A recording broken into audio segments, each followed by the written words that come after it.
Hello friend, welcome to my YouTube channel. आज मैं आपको बताने वाला हूँ शूर्पणखा से श्री कृष्ण ने क्यों किया था विवाह, कैसे बन गई थी कृष्ण की पत्नी। जानिए रहस्य को। वीडियो को जानने के लिए वीडियो के अंत तक बने रहें।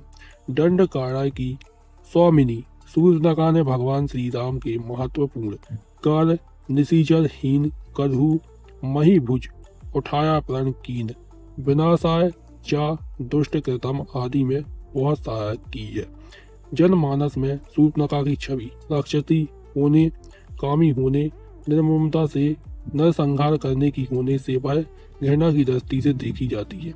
करोड़ों जन्मों तक तपस्या करने के बाद भी ऋषि मुनियों को भगवत दर्शन लाभ नहीं हो पाती है, परंतु इनके दर्शन के साथ साथ बातें भी ठीक की तथा श्री राम उनकी लक्ष्मण जी से भी बात करवा कर भक्ति स्वरूप आदर शक्ति जगत जननी सीता माता के दर्शन भी करवा दिए। एक जिज्ञासा बनी रहती है कि आखिर शूर्पणखा ने ऐसा कौन सा पुण्य किया होगा जिससे उसे यह सौभाग्य प्राप्त हुआ है। मनीषी व ज्ञान जन हमेशा इसका चिंतन किया करती थी। आइए जानते हैं शूर्पणखा के बारे में। शूर्पणखा पूर्व जन्म में शूर्पणखा इंद्रलोक की नयनतारा नामक अप्सरा थी और वैसी रंभा, मेनका, पुंजी, स्थला आदि प्रमुख अप्सराओं में इनकी गिनती थी। एक बार इंद्र के दरबार में अप्सराओं का नृत्य चल रहा था। उस समय यह नयनतारा नृत्य करते समय भूचन संचाल अर्थात आंखों से इशारा भी कर रही थी। इसे देख इंद्र विचलित हो गए और उसके ऊपर प्रसन्न हो गए। तब से नयनतारा इंद्र की प्रेयसी बन गई। तत्कालीन समय में पृथ्वी पर एक वज्रा नामक एक ऋषि घोर तपस्या कर रही थी।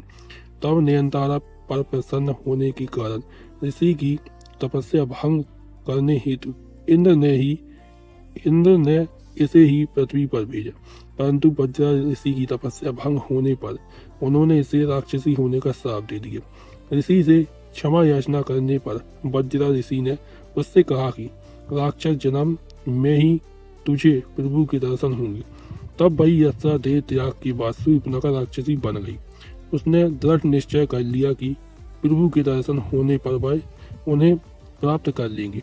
वही नयनतारा वाला मोहक रूप बनाकर ही शूर्पणखा श्री राम प्रभु के पास गई, परंतु एक गलती कर बैठी।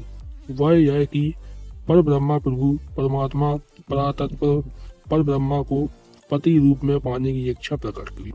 तुम सम पुरुष ना मो सम नारी सह संयोग विधि रचा विचारी मम अनुरूप पुरुष जग माही देखो खोजू लोक तिहु नाई ताते अब लगी रही कुंवारी मनु माना कप्पू तुम्हारे ही निहारी। पर ब्रह्मा को प्राप्त करने की एक प्रतिक्रिया होती है। भक्त या वैराग के सहारे ही पर ब्रह्मा को प्राप्त किया जा सकता है। शूर्पणखा भक्ति रूपा सीता और वैराग रूपी श्री लक्ष्मण जी के पास न जाकर सीधे ब्रह्मा के पास चली गई। यह उसकी सबसे बड़ी गलती है।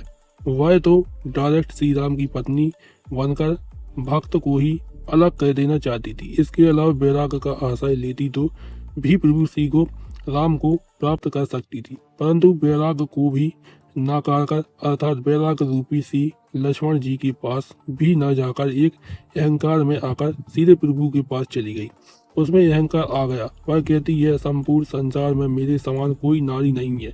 इसका अर्थ यह हुआ कि समस्त संसार में आपकी पत्नी बनने लायक मेरे समान कोई नारी नहीं है। अहंकार को प्रभु मिलन संभव ही नहीं हो सकता।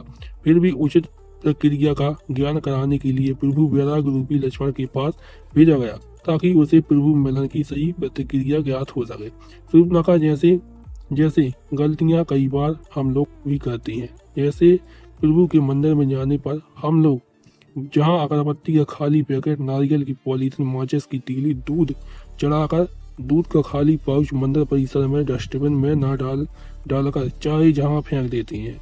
इस प्रकार के 32 भागत अपराध होते हैं। मंदिरों में जाकर इन 32 अपराधों में से एक भी अपराध यदि कोई करता है तो उस पर भगवान की कृपा तो नहीं होती, अपितु वह ईश्वर का वो भापक अवश्य बन जाता है।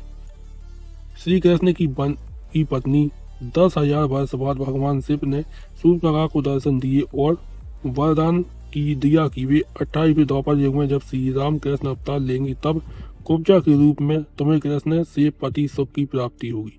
तब श्री कृष्ण हमारी कुंवर ठीक करके वही नयनतारा अप्सरा का मनमोहक रूप प्रदान कर देंगे। अगर आपको मेरा वीडियो अच्छा लगा हो तो वीडियो को लाइक कीजिए, चैनल को सब्सक्राइब कीजिए और वीडियो को ज़्यादा से ज़्यादा शेयर कीजिए। Subscribe now and press the bell icon. Never miss an update.